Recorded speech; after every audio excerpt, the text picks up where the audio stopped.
Hello everyone, good morning, नमस्ते। कैसे हैं आप सब? आई होप आप सब अच्छे होंगे। मैं भी ठीक हूँ। तो सुबह का टाइम हो रहा है, मैं यहाँ पे कर रही हूँ ब्रश। सुबह 5:30 बजे सो के उठी हूँ, फ्रेश वगैरह हो के पूरे घर में अच्छे से झाड़ू लगाई हूँ, फिर मैं यहाँ पे कर ले रही हूँ ब्रश। बहुत दिनों से ना कोई भी ब्लॉग मेरा नहीं जा पाया था, तो मैं सोची हूँ ना कि अपना रूटीन ब्लॉग आप लोगों के साथ शेयर करके देखती हूँ आप लोगों को पसंद आता है कि नहीं आता है। पसंद आएगा तो आप लोग कमेंट करके ज़रूर बताइएगा। काफ़ी दिनों से कोई भी ब्लॉग मैंने इस पे शेयर नहीं किया था, तो डेली का जो मेरा रूटीन होता है वही मैं आप लोगों के साथ शेयर करूँगी। डेली सबसे पहले उठ के फ्रेश होके पूरे घर में झाड़ू लगाती हूँ, फिर ब्रश करती हूँ, और ब्रश करने के साथ साथ एक अच्छी वाली आदत ये है ना कि मैं फेस वॉश भी कर लेती हूँ। इससे क्या होता है कि अपने फेस पे जो भी पसीने वगैरह होते हैं, एक चिपचिपी सी आजकल गर्मियों में हो ही जा रहे हैं, तो उसके साथ ही चेहरा भी खिला खिला सा हो जाता है और अपने अंदर एक ताजगी सी महसूस होती है, तो इस वजह से। और गुनगुना पानी पीने का मेरा पुराना आदत है, तो अपने लिए इंडक्शन पे सबसे पहले गुनगुना पानी, उसके बाद गुड़ वाली चाय रख दी हूँ। और बच्चों का जो स्कूल है उनका आज है, और स्कूल जाने का जो टाइम है वो 7:20 पे है, तो उससे पहले ही मुझे उनका टिफ़िन वगैरह सब कुछ तैयार करना है। तो आज उनके टिफ़िन में मैं बना के देने वाली हूँ माइक्रोनी, क्योंकि आज है शनिवार, और शनिवार के दिन ना इस तरह का फ़ास्ट फूड वगैरह ले जाना उनके स्कूल में ना अलाउड होता है। तो उसके लिए ना सबसे पहले उसको बॉईल कर ली हूँ। उसके बाद इधर इंडक्शन में पानी भी देखिए मेरा गर्म हो गया, बैठ के उकड़ू होके आराम से घूट घूट करके मैं पीऊँगी। पानी पीती हूँ ना तो कभी भी मैं अफनाती नहीं हूँ, मतलब कोई जल्दीबाजी नहीं दिखाती हूँ। जब जल्दीबाजी हो तो पीती ही नहीं हूँ, कोशिश तो यही करती हूँ जब टाइम मिलता है तब इस तरह से बैठ के पीती हूँ, क्योंकि इस तरह से उकड़ू होके बैठ के पानी पीना ना पेट के लिए बहुत ही सही होता है। साथ के साथ आपका जो वेट लॉस है ना उसमें भी काफ़ी हेल्प मिलता है। तो पानी पीने के बाद अभी मैं किचन में देखिए प्याज छील ले रही हूँ। प्याज के साथ टमाटर, हरी मिर्च, ये सब कुछ मैं जल्दी जल्दी काट के रेडी कर ले रही हूँ, क्योंकि माइक्रोनी बनने में ज़्यादा टाइम नहीं लगता है। अगर पहले से बॉईल करके रखा हो तो फिर ज़्यादा टाइम नहीं लगता है। बस वही है कि उसके जो मसाले हैं जैसे प्याज, टमाटर, हरी मिर्च, धनिया पत्ती वगैरह, तो आजकल ना मार्केट में धनिया पत्ती तो मिल रहा है लेकिन बहुत ही महंगे आ रहे हैं। मतलब अगर 20 का या 10 का जितना हरा मिर्चा मिल रहा है उतना ही धनिया पत्ती मिल रहा है, तो बस मैं हरा मिर्चा ही लेके आ जाती हूँ, धनिया पत्ती वगैरह नहीं लाती हूँ। लेकिन धनिया पत्ती का टेस्ट ना मुझे बहुत पसंद है, बच्चों को भी पसंद है। तो बस यहाँ पे बारीक प्याज काट ले रही हूँ, टमाटर, हरी मिर्च सब कुछ काट के रेडी कर ले रही हूँ। उसके बाद जल्दी से कढ़ाई गरम करके उसमें सबसे पहले मैं तेल डालूँगी। उसके बाद अपना प्याज को गलाऊँगी, प्याज गलने के बाद मैं टमाटर को भी गला दूँगी। मेरा जो छोटा वाला बेटा है, मतलब वीर, वो सो के उठ के सीधे किचन में आ जाता है मेरे पास। मम्मी पानी दे दो गुनगुना करके, या फिर ब्रश में पेस्ट लगा दो। तो इस तरह के जो उसके छोटे मोटे काम होते हैं ना वो मुझे ही करने होते हैं, तो मैं उसको पेस्ट लगा के दे दी हूँ, वो अपना आराम से ब्रश कर लेगा। और जैसे ही मैं किचन के थोड़े बहुत कामों से फ्री होंगी, जैसे मुझे 5 या 7 मिनट का टाइम मिलता है ना, उसी बीच जल्दी से जाके उसको ना मैं नहला के लेके आ जाती हूँ, क्योंकि बिटिया मेरी बड़ी है तो वो खुद से नहा लेती है, लेकिन ये अभी छोटा है। नहाने को नहा लेता है लेकिन उतना बढ़िया से नहीं नहा पाता है जितना कि मैं अपने हाथों से नहलाऊँगी। अच्छा, एक चीज़ बताइएगा कि करी पत्ता वगैरह आप लोग यूज़ करते हैं कि नहीं, मतलब जब भी कुछ इस तरह का आइटम बनाते हैं तो डालते हैं कि नहीं। मैं तो नमकीन जवे से लेके मैगी तक में भी करी पत्ता डाल देती हूँ। मुझे इसका टेस्ट ना बहुत अच्छा लगता है। कभी कभी ऐसा होता है ना, आलू की भुजिया भी बनाती हूँ ना तो उसमें करी पत्ता का छौंक ज़रूर लगा देती हूँ। तो राई दाना हल्का सा बस मैं डाली थी टेस्ट के लिए, फिर करी पत्ता, प्याज वगैरह सब कुछ इसमें गला ले रही हूँ। हाँ, मेरे पास ना सॉस नहीं था, मतलब हरी वाली चटनी थी बाज़ार वाली, बट सॉस नहीं था। सॉस का भी टेस्ट माइक्रोनी वगैरह में बहुत ही अच्छा लगता है।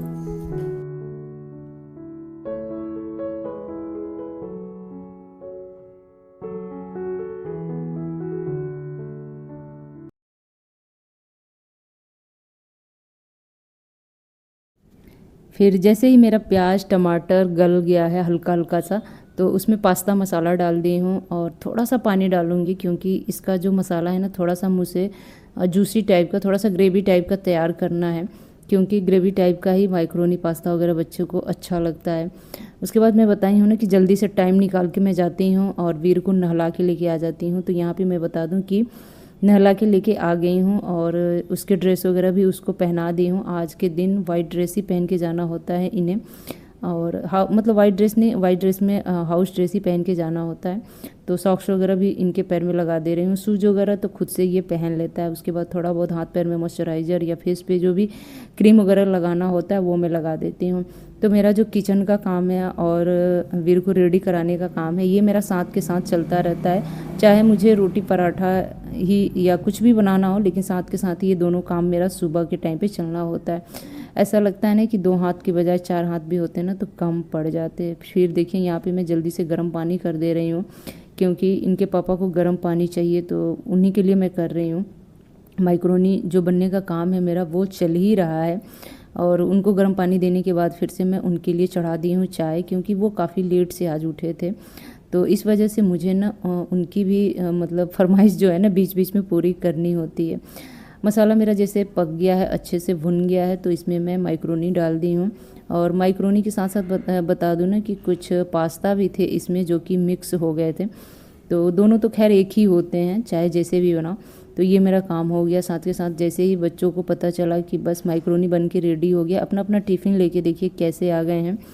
और इनको ना बड़ा अच्छा लगता है कि सुबह के टाइम पे इस तरह का कोई भी चीज़ बना के दे दो तो इनका टिफ़िन मैं पैक कर दूँगी। और थोड़ा बहुत क्या होता है ना कि नमक वाली कोई भी चीज़ हो ना, कोशिश करती हूँ कि खिला के ही भेजूँ, खाली पेट ऐसे ना भेजूँ।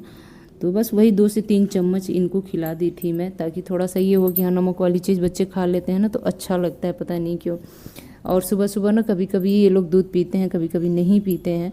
तो जब कुछ भी नहीं खाते हैं तो जो भी टिफ़िन में बना होता है उनके टिफ़िन में जाता ही जाता है, उसी में से थोड़ा सा लेके इनको ना मतलब खिला भी देती हूँ। तो बस मैं वही काम की हूँ, जल्दी से इनका टिफ़िन भी लगा दे रही हूँ। और साथ के साथ देखिए इतना बड़ा गलती हो गया मुझसे, इंडक्शन पे पूरा दूध जो है ना उबाल खा के गिर गया है। और इसी बीच ना मेरे हस्बैंड आ गए थे और उन्होंने देख लिया था। खैर गलती किसी की भी नहीं थी, इतना काम का वो सुबह सुबह ना हो जाता है ना कि ये करो वो करो, उस बीच कोई ना कोई गलती होती ही होती है। खैर उससे क्या है कि भाई इंडक्शन ख़राब होने का डर रहता है, तो इस वजह से खैर मैं देखिए बच्चों को छोड़ दी हूँ गेट तक। उसके बाद जल्दी से आके किचन में जितने भी मतलब बर्तन वगैरह फैले पड़े हुए हैं ना, सबसे पहले मैं उनको समेट ले रही हूँ। उसके बाद इंडक्शन को अच्छे से मैं साफ़ करूँगी, गैस चूल्हा वगैरह भी अच्छे से साफ़ करूँगी। और जो भी जूठे प्लेट जूठे बर्तन वगैरह हैं, बाहर ना एक आध गिलास वगैरह भी पड़े रहते हैं सुबह के टाइम पे, क्योंकि जो जहाँ पीता है ना वहीं रख देता है। तो बस वहाँ से उठा के लेके आ गई हूँ। और चाय मेरा देखिए इधर अच्छे से बन के तैयार हो गया। आज ना ये दूसरी वाली चाय मैं पीने जा रही हूँ। एक चाय तो मैं सुबह पी चुकी हूँ, और गुड़ वाली चाय ना मुझे जितनी बार मिले उतनी बार अच्छी लगती है। खैर मैं चाय की जो है ना दीवानी बहुत बड़ी हूँ, और ये बहुत अच्छी बात नहीं है कि चाय सुबह के टाइम पे 3 से 4 बार पिया जाए। कोशिश करती हूँ कि कम करूँ, लेकिन वही है 1 से 2 बार तो हो ही जाता है। तो जो भी बर्तन पहले के टोकरी में धुले हुए थे ना, इनको उठा के मैं स्टैंड पे जमा दे रही हूँ। और उम्मीद करती हूँ कि आज का मेरा रूटीन व्लॉग आप लोगों को अच्छा लगेगा। अच्छा लगेगा तो आप लोग वीडियो को लाइक ज़रूर कीजिएगा। जो लोग भी मेरे चैनल पे नए होंगे ना, मेरे चैनल को सब्सक्राइब भी कीजिएगा। मुझे भी अपना प्यार और सपोर्ट दीजिएगा। मैं भी एक हाउसवाइफ हूँ, अपना डेली रूटीन का व्लॉग आप लोगों के साथ में शेयर किया करूँगी। और इसके अलावा और कोई रिक्वायरमेंट हो वीडियो को लेके तो आप लोग बताइएगा मुझे, मैं कोशिश करूँगी कि उसी के अकॉर्डिंग मैं अपना वीडियो शूट करके आप लोगों के साथ शेयर किया करूँ। तो ये जो छोटी वाली टोकरी है ना, इसी में मैं अपना बर्तन वगैरह धो के रखती हूँ। पानी वगैरह जो भी है इसी में नीचे जमा हो जाता है।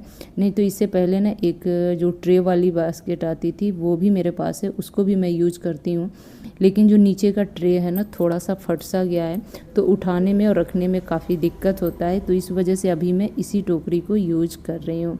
थोड़े बहुत ही सुबह के टाइम पे बर्तन होते हैं वो हो चुका है। और हस्बैंड जी अपना नहा धो के अब कर रहे हैं पूजा। तब तक मैं उनका जो सुबह का नाश्ता टिफ़िन है वो मैं तैयार कर दे रही हूँ। तो उनके लिए बनाई हूँ थोड़ी सी भुजिया सब्जी, और साथ के साथ यहाँ पे मैं आटा लगा ले रही हूँ। रात की भी सब्जी शायद थोड़ी बहुत बची हुई थी, तो आटा लगाने के साथ देखिए थोड़ा सा ही आटा लगाई हूँ, बस जिससे मतलब कि 2-3 पराठा उनका हो जाए, 2 पराठा मेरा हो जाए। क्योंकि बच्चे सुबह सुबह माइक्रोनी लेके चले गए हैं, और दोपहर में जब वो लोग आएंगे तो सीधे लंच ही करेंगे। तो लंच में उनको ना ज़्यादातर चावल दाल आलू की भुजिया पसंद है, तो उसी की तैयारी मैं कर देती हूँ। तो अभी बस इनके लिए फटाफट मैं 3 से 4 पराठे सेक दे रही हूँ। जो भी सुबह के टाइम पे नाश्ता कर लें नहीं तो फिर टिफ़िन में पैक हो जाएगा। और वजह क्या है ना कि इतना सुबह देखिए कोई भरपेट खा भी नहीं पाता है। किसी को भी 7 से 8 बजे के बीच में बहुत ज़ोरों की भूख नहीं लगती है। वही होता है, हल्का फुल्का नाश्ता चाहिए ही चाहिए। हाँ, बिना खाए भी अगर घर से बाहर जाओ तो भी अच्छा नहीं लगता है, क्योंकि कभी भी घर से बाहर निकलो ना तो मतलब बड़े बुजुर्ग यही कहते हैं ना कि बिना खाए नहीं निकलना चाहिए, नहीं तो अन्न का एक जो दाना होता है ना वो बाहर में भी नसीब नहीं होता है पूरे दिन। तो मैं तो खैर ये चीज़ आजमा चुकी हूँ। अभी हस्बैंड के पास आके बैठ गई हूँ, पानी का बॉटल लेके यहीं पे बैठ के ना मैं भी अपना 1 से 2 गिलास पानी पीऊँगी, क्योंकि काम करते करते ना थोड़ी सी हरास तो हो ही जाती है। वो अपना नाश्ता वगैरह करके निकल गए हैं और अब बच गया बाकी का बाहर का काम। तो चलिए स्टार्ट करती हूँ। तो किचन से बाहर का काम होता है सबसे पहले लॉन्ड्री का काम, जैसे कि कपड़े जो भी गंदे पड़े होते हैं, अगर बाथरूम में दरवाजे के पीछे हैं, कमरे में दरवाजे के पीछे हैं, इधर उधर जहाँ भी हैं सबको ढूंढ के लाना और इनको उल्टा है तो सीधा करके लगाना, इनके पॉकेट वगैरह चेक कर लेना कि किसी में कुछ है तो नहीं। तो बस जल्दी से फटाफट इसमें डाल के और सर्फ वगैरह लगा के बस टाइम जो है इसका सेट करके मैं छोड़ दे रही हूँ। अच्छे टॉप लोड में ना यही चीज़ अच्छा लगता है कि बार बार आके देखने का, हाथ लगाने का या फिर खंगालने का, निचोड़ने का झंझट नहीं होता है। एक बार डाल दो, सारे कपड़े फटाफट धो के निकल जाते हैं। हाँ, ये है कि जब सुखाने जाओ तब दिक्कत होता है, क्योंकि आपस में उलझ बहुत जाते हैं। साथ के साथ ये जो मेरा वॉशिंग मशीन है 4 से 5 साल तो हो ही गया इसको यूज करते हुए, और एकदम न्यू का न्यू है, क्योंकि इसका जो साफ़ सफाई का ध्यान है ना मैं भी रखती हूँ, मेरे हस्बैंड भी रखते हैं। तो पानी के छींटे ना कभी कभी आंगन में आते हैं ऊपर से, जब बारिश वगैरह आता है तो इसके ऊपर पड़े थे ना, अच्छे नहीं लग रहे थे, तो कोलिन से ना अच्छे से इसको मैं साफ़ कर दी हूँ। और सोच रही हूँ ना कि पहले जैसे इसको मैं बेडशीट से कवर करके रखती थी तो वैसे ही फिर से मैं दोबारा से कर दूं, क्योंकि जब से इस घर में मैं शिफ्ट हुई हूँ ना तब से ये ऐसे ही खुला पड़ा हुआ है और नीचे के साइड में चारों तरफ से पैक हो जाता है बेडशीट से ना। तो इस तरह से जैसा कि आप देख रहे हैं, तो पानी के जो छींटे हैं ना डायरेक्ट वॉशिंग मशीन पे नहीं जाता है, बेडशीट पे ही जाता है। तो बेडशीट जब गंदा हो तो ऑप्शन है निकाल के धोल दो, लेकिन जब मतलब वॉशिंग मशीन के बाहरी पार्ट पे जाते हैं तो उस पर तो पानी के दाग पड़ ही जाते हैं। तो एकदम आसान तरीका है, इस तरह से चारों तरफ से लपेट के और एक साइड से मैं पिन लगा देती हूँ, 2 से 3 पिन लगता है, ऐसे करके एकदम सिक्योर कर देती हूँ, फिर इधर उधर सरकता नहीं है। उसके बाद ऊपर से ना एक पुराना बेडशीट लेके चारों तरफ से कवर कर देती हूँ, तो अच्छे से मेरा ढक जाता है, धूल मिट्टी भी नहीं जमा होता है और साफ़ सुथरा भी रहता है। तो चलिए वाशिंग मशीन का काम तो हो गया, फिर पूरे घर में अच्छे से मैं झाड़ू लगा ले रही हूँ। झाड़ू देखिए सुबह के टाइम पे मैं ज़रूर लगाती हूँ। ये वाला जो झाड़ू है ना बहुत ही मतलब अच्छा लगता है मुझे लगाना, क्योंकि इसके बाद जब मैं पोछा लगाती हूँ ना तो एकदम जल्दी जल्दी से पोछा लग जाता है, क्योंकि जाते जाते कुछ ना कुछ जो कूड़ा कचड़ा है वो घर में फैल ही जाता है। थोड़ा बहुत ही निकला था, ज़्यादा नहीं निकला था, तो इस तरह से पूरे घर में अच्छे से झाड़ू लगा ले रही हूँ। उसके बाद पूरे घर में अच्छे से मैं पोछा लगा लूँगी। तो आज का जो ब्लॉग है इसी तरह से मतलब मेरा निकल गया, और मेरा जो डेली का रूटीन है ना यही होता है। पहले मैं बच्चों को स्कूल भेजती हूँ, फिर हस्बैंड को ड्यूटी भेजती हूँ, उसके बाद अपना जो घर का साफ़ सफाई का काम है तो मैं स्टार्ट करती हूँ। अच्छा देखा जाए ना तो सुबह नहा धो के भी काम स्टार्ट किए जा सकते हैं, लेकिन पता नहीं क्यों मुझे ऐसा लगता है ना कि इस तरह से 2 बार नहाना पड़ेगा। साफ़ सफाई का जो काम है ना अगर अच्छे से किया जाए ना तो थोड़े बहुत शरीर तो गंदे, कपड़े गंदे हो ही जाते हैं। तो इस वजह से मैं सोचती हूँ ना कि जब ये लोग स्कूल चले जाएं, ड्यूटी चले जाएं, तब अपना घर का साफ़ सफाई करके नहा धो के मैं अपना पूजा पाठ करूँगी। तो मेरा सोचना ये है, और बहुत से लोग ऐसे हैं जो सुबह उठ के नहा धो के अपना पूजा पाठ कर लेते हैं, तो ये अच्छी बात है। लेकिन मुझे ऐसा लगता है कि घर साफ़ सुथरा ना हो, व्यवस्थित ना हो, और जल्दी से उठ के नहा धो के पूजा पाठ कर लो तो कैसा लगेगा। दिन एकदम से चढ़ाया है, चारों तरफ देखिए एकदम से बदरी छाया हुआ है, ऐसा लग रहा है ना कि झमाझम बारिश होगा ही होगा, और कुछ देर में ना शायद बारिश हो भी गया था, क्योंकि इस तरह से जब मौसम चढ़ता है ना तो बारिश ज़रूर होता है। पूरा घर मेरा नीट एंड क्लीन, अंदर पूरा अच्छे से पोछा लगा दी हूँ, इस वाले कमरे में भी लगा दी हूँ, बाहर का जो लॉबी है ना उसमें भी लगा दी हूँ। और जब सब तरह से लगा के आती हूँ ना तो लास्ट में बचता है आंगन की साफ़ सफाई, जो कि मैं डेली करती ही करती हूँ। उससे पहले ना मेरा जो ये मॉप है ना इसको मैं मांज ले रही हूँ ऊपर से लेके नीचे तक, क्योंकि बार बार इस पे हाथ जाता है, फिर हम इससे साफ़ सफाई करते हैं तो जाहिर सी बात है कि ये भी गंदा होता ही होता है। साथ के साथ ये जो बाल्टी है ना, बकेट जो है, इसकी भी साफ़ सफाई कर ले रही हूँ, यानी कि इसको भी मांज ले रही हूँ, फिर खंगाल के इसको मैं रख दूँगी। और नीचे से ना मॉप का जो होता है मॉप, वो निकाल के उसको अलग से मैं अच्छे से रगड़ रगड़ के धो के धूप में सुखा देती हूँ। तो इस तरह से ना हफ्ते में 2 से 3 बार मैं करती हूँ, तब जाके मेरा जो ये बकेट हुआ, मॉप का डंडा हुआ, मॉप हुआ, नीट एंड क्लीन रहता है। नहीं तो बरसात के टाइम पे ना इसमें से ना गंदी वाली स्मेल आने लगती है, अगर इसको सुखाओ ना, धूप ना दिखाओ तो इस तरह से मेरा डेली का रूटीन होता है साफ़ सफाई का भी, और सुबह बच्चों का स्कूल भेजने से लेके घर की साफ़ सफाई तक। तो चलिए आज के इस ब्लॉग को करती हूँ यहीं पे एंड लेती हूँ, आपसे विदा, मिलती हूँ एक और नए ब्लॉग में। काफ़ी दिनों बाद मेरा ये ब्लॉग जा रहा है, तो आप लोग ज़रूर बताइएगा कि कैसा लगा। अगर रूटीन ब्लॉग देखना आप लोग पसंद करेंगे तो फिर मैं अपना रूटीन ब्लॉग शेयर करूँगी, नहीं तो इससे अलग कुछ ब्लॉग अगर आप लोगों को चाहिए तो फिर आप लोग कमेंट करके थोड़ा सा सजेशन कर दीजिएगा, ताकि मुझे भी अपना जो फीडबैक है ना वो पता चले। फीडबैक से क्या होता है ना कि हमें एक रास्ता क्लियर जो है वो नज़र आने लगता है कि ये करना है, ये नहीं करना है। तो बस वही बात है। उसके बाद पूरे आंगन में पानी गिरा के अच्छे से झाड़ू मार दे रही हूँ, और इसी के साथ मेरा जो घर का साफ़ सफाई का काम होता है ना वो ख़त्म हो जाता है, और बहुत ज़्यादा टाइम नहीं लगता है मुझे सुबह के काम को निपटाने में। 6 बजे भी अगर शुरू करूँ ना तो 9 साढ़े 9 बजते बजते सारे काम इस तरह से ख़त्म हो जाते हैं। तो चलिए लेती हूँ आपसे विदा, मिलती हूँ एक और नए ब्लॉग।